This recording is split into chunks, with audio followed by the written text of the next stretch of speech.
Welcome to Sustainable Fairfield. Thanks for joining me, Jennifer. Glad to be here. Thank you for inviting me. Today we have Jennifer Hamilton, who is the organizer, founder of Fairfield Cares. And tell us a little bit more about what that is. Fairfield Cares is the sort of natural evolution of our community and its evolving needs. We are now increasingly an aging community. There's a pretty high percentage of people in Jefferson County that are seniors. And many of the people that are here came here decades ago, and not all of them have family or developed support systems to meet needs when they need them.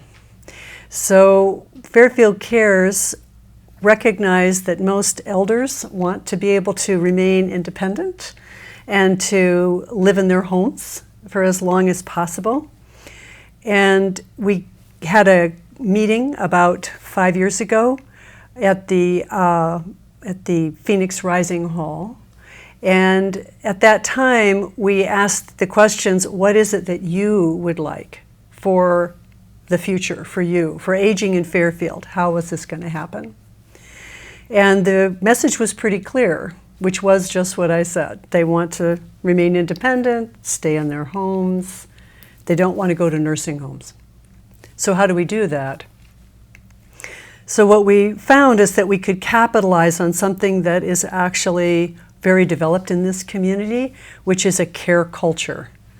This is something that we have developed sort of naturally over the years, but we wanted to target the help towards the people who may not have the sorts of support that people with families and that kind of thing have. So we developed this system of gathering this army of volunteers who are willing to help others when the time comes. So Fairfield Cares uses a platform called Meal Train, which is a very well-known national platform, to help organize not only meals but non-skilled care for people. And that is one of its missions. So, and again, this is the interest in bringing care to the people's home. And this, you were telling me earlier, that's just an extension of when you were younger with young families and how you wanted to get together as a community and have fun. Right. Right? And then yes. This kind of was a natural progression. Correct. We came here, many of us in the 70s and 80s. We were very young. We were in our 20s, maybe in our 30s, but we were very young. Some of us had started families. Came from all over the world, actually. And we were like trying to find ourselves in a new town where there really wasn't a lot that was developed along these lines about how do we share ourselves and our talents. So one of the things that we started doing was we started doing community dancing. So we would get groups together, and some of these dances were quite large. They would be in excess of 100 people, and they would be all ages. So this was little kids, their parents, some, older folks, kind of a nice mix of people. And we had fun. It was just a time to play and look in each other's eyes and hold each other's hands. And it really developed these natural, loving bonds that then have continued for decades. And out of that group, as a lot of the people in Fairfield Cares are people that were in that original group. Right, that's a really great way to start bonds. I remember I was living in a small town in New Mexico when my first son was like maybe 2. And I was talking to another one of my friends, and they said, we should find a playgroup somewhere. Yes. And then I said, well, how many people do you need for a playgroup? I think we need 2 on Tuesdays at 10. And we did. We started a playgroup that is still in effect, and my kids are still friends with all those kids. Isn't that wonderful? And that is really a great place Yes. to really start to create structure within the community and tight bonds. And the other thing you were saying is that we love to dance and we love to sing. Yes. And that's one of the things that we need to really bring back as a community, because we've all been taught to go to concerts. Or maybe we could turn on our lighter. They ban those now. But anyway, you just sit still, don't spill your drink, someone's singing. Right. Right? And so we have to be less... Very performance-oriented. Right, that we go to performances as opposed to it being community art, which is it's a spontaneous thing that happens in the moment. You're building and creating an art form it may be transitory in its form, but it's really abiding in its effect in terms of building these bonds. And it really worked. So the children became friends, the parents became friends, then families got connected. It was so easy. It's so natural, really. And there are a couple of singing groups that are actually now getting started in Fairfield, and these are community sings where people just come together. The songs are led, and then everybody sings together in unison.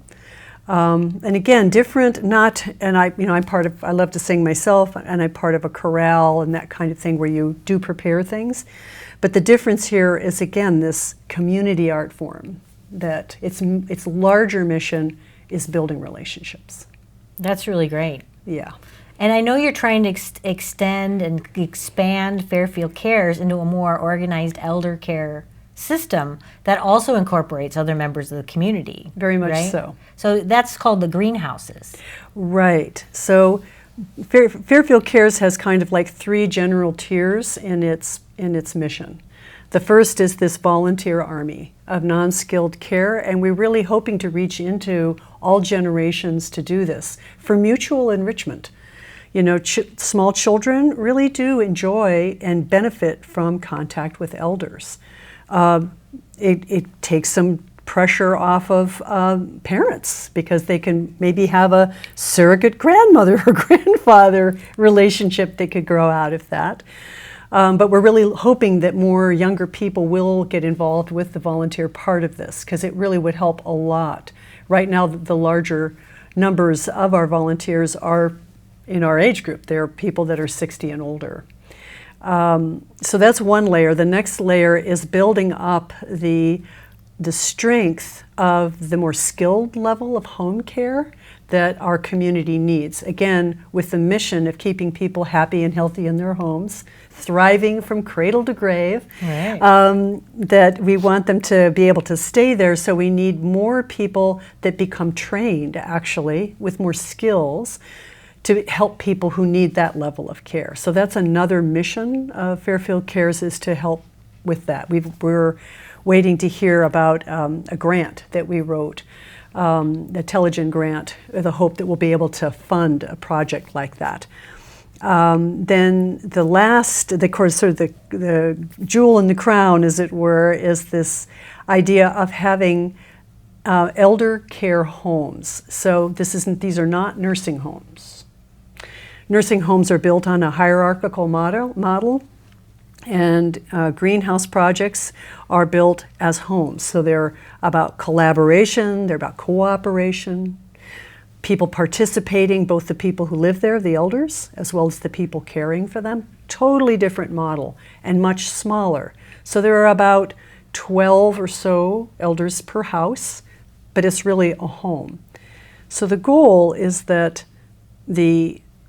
if we succeed in this, is that we keep people in their homes for their lifespan, and in their community for their lifespan. If they need skilled care, then the exceptional person who really has their care needs have exceeded what people can provide in their home, then those are the people that we have in the greenhouses. But we don't isolate them there. We don't silo them there like they are now. Our nursing homes are, I'm going to say something probably radical, but our nursing homes to me are CAFOs for elders. They're just warehousing them there. These things they're just disasters. Anyone who goes into a nursing home wants to leave immediately, including the people that have to live there. These greenhouse projects are truly homes, and they are meant to be kept within the fabric of community life. So you're not isolating the elders in these homes. you're providing a home environment so that people can come to see them, or as they can come out, and it's more inviting to do so. Well, it's kind of the new paradigm, I have to say we're actually human beings and we're supposed to enjoy ourselves while we're here. The whole time. Yes. The whole time. Like we are born mammals, That's like are inside another being. Yes. And then our first years of life are in close contact with other people. Yes. And then we're supposed to like somehow grow up and just live in a silo and work in a desk in a cubicle and and don't share your work and don't it's like a lot of the things of scarcity and atomization. Yes. And this false dichotomies. I mean, people are waking up and noticing, wow, I'm a human being and I like to be in a community. I like to love people and love myself, and all of these things that we're waking up to that used to feel cliche, right? But are really like, hey, we can actually create that ourselves, and we don't need permission. Nope. And we don't need to hire anyone to come and do it for us. No. And we can just, create that community. And I was talking to Solomon about how that purpose is the one thing that may be missing from young people's lives. Yes. And where do we find that purpose? What provides that purpose? And while you're talking about the kind of multi-generational things, I was thinking about a couple things. One, I was thinking about like getting the high school students involved in something like this and to do care in the homes. And then I was also thinking of my own self when I had a young baby. And I thought, well, maybe I could get an elder to come to my house and hold the baby, and I can get some stuff done. That's how it works. Because really all of this natural inclination, this sort of recognition of the obvious, is that it's how nature works. Right. It's actually, we have divorced ourselves in a pretty crazy way of separating ourselves, isolating ourselves. It's not how nature works. Right. Nature is always in community. It's always collaborative. It's everything. Circular. Absolutely. Absolutely. So the more that we can ask each other the good questions, how can we help each other? How can we grow together? How can we celebrate with each other? The better this will be. It really could be, the potential here is enormous for our community, certainly, and our community maybe as along with other communities, but as we succeed in this project, all of these things that you're exploring so wonderfully with us and for us, the better. And we'll be able to then maybe even be an example to other communities. They say, see, this can work. Look what it can do. Right, and I think one of the things that people think about sustainability, they just think about energy as sustainable. Right. But really, a sustainable community, that heart pumping is yes, the thing. Yeah, it doesn't really need any external input, and it just keeps going and going until our last minute. Amen. And then I guess we still can dream. Yeah. Yeah.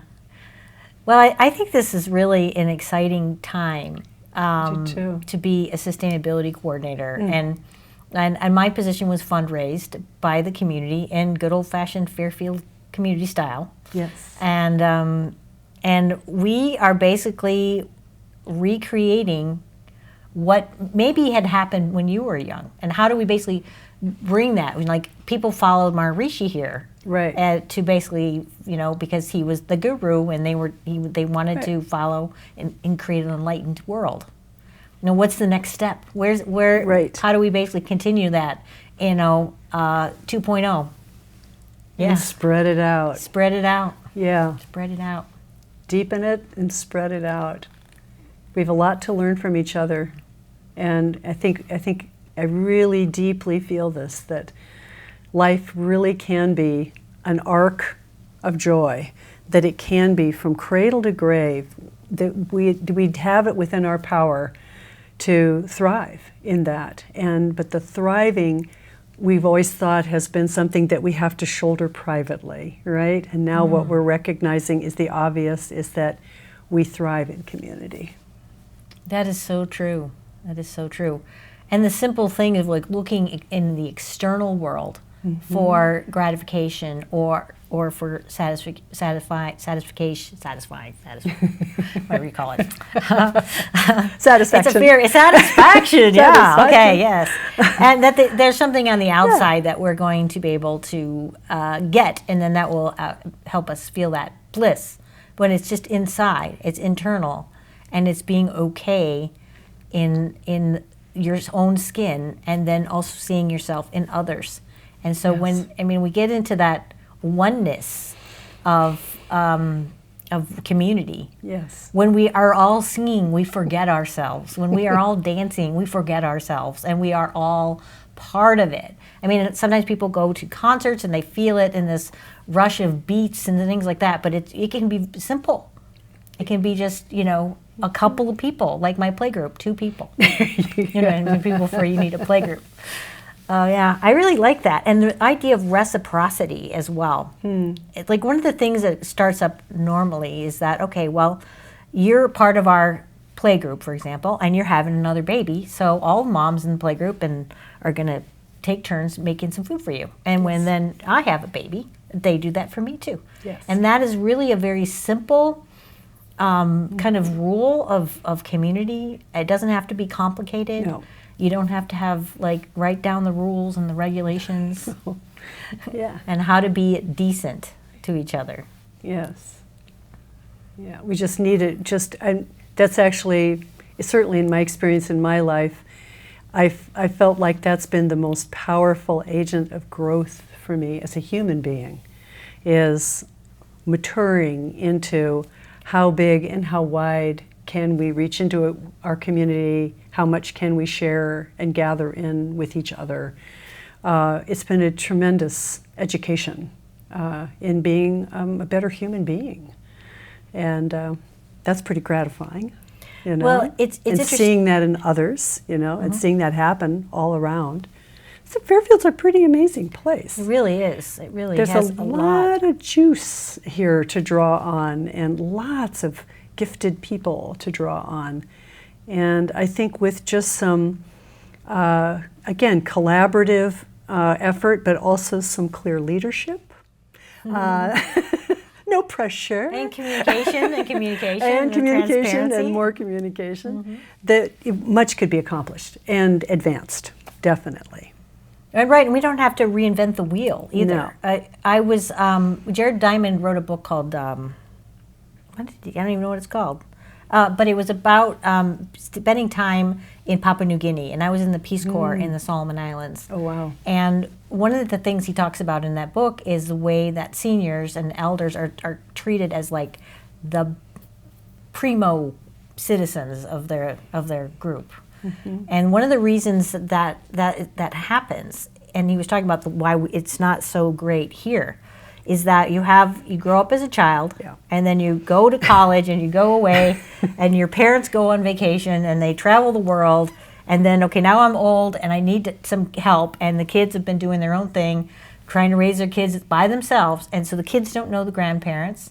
Right. And once they see the grandparents, now in their more, decrepit form, they might be frightening, instead of if they had been holding them and playing with them while mom and dad worked, or reading them stories and being engaged in those young children's lives. Yes. Then as the aging process naturally kind of progresses, Mm-hmm. well, of course we're going to care for grandma. Of course we're going to push grandma around. She's going to come and watch the show with us, or grandpa, And so it's kind of, we get detached from our own networks. Yes. By kind of trying to follow the rules of status or Right. or whatever it is, success or opportunity, and a lot of people were rewarded for saying, oh, I want my kids to go to college, and they went to college and they have a great job somewhere else. I'm like, let's get them to come home. Right. And so that's another part of sustainability, is come home Absolutely. to what? Make sure we have housing, make sure we have the things that young people need to thrive here as well, and good jobs. And we need to ask the young people what they want, as opposed to this thing of, this sort of thing of things being like provided, like or defined for them. It's sort of like, ask them, what do you need to be here? What would make your life here attractive and desirable, that you would want to relocate or return, and then really listen, and from that, then start thinking of things, or anticipating different projects or whatever to help manifest those things. Right, and we talk about the world is changing very quickly. Very. And so for our own experiences as children versus as people growing up now in the world. And so, we would have to have that conversation. Yes. What is it that gives you purpose and meaning? What are you looking for? Right. In a lot of screen time for kids growing up today. Yeah. A lot of externalizing of ideas of how the world's supposed to be. When I was a kid, I was probably one of the last generations like climb trees all day long. Come home at sunset. That was my rule. There's always someone around to feed me during the day. Yeah. And that very kind lucky. of that freedom as a child. And so many children have structured lives now, and Very institutionalized type systems of daycare, for example, is very institutionalized. And how do we break free of that and basically really create organic community again? Yes. Yeah. We did it once, we can do it again. We can do it again. Right. Well, that sounds like a good thing to end on. And thank you for coming. Thank you very much for having me. Thank you for watching Sustainable Fairfield.